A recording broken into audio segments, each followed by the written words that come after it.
I'm Annie. And I'm Kathy. And we take freeze-dried to fresh.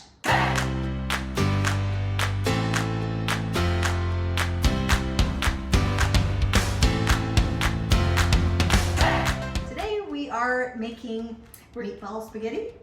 That's absolutely Spaghetti and right. meatballs. Spaghetti and meatballs. So we've already pre-cooked the spaghetti because then it was a little bit quicker to show you the finished product.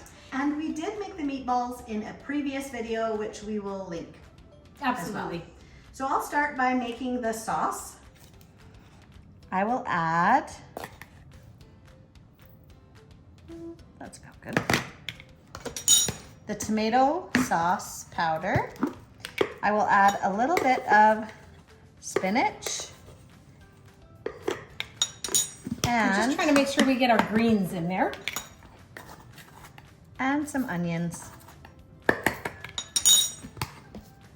And then I will whisk in some hot water.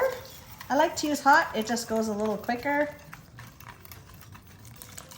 And with our tomato powder, it's really nice because you can really get it to the consistency you want. You add a little bit of water, you get it thicker like a paste. You add a little bit more water, you can make tomato soup to tomato sauce. All just depends on how much water you add.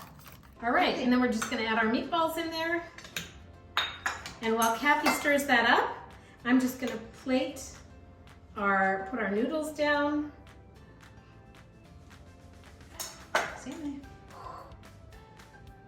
Ooh, that looks great. That smells delicious.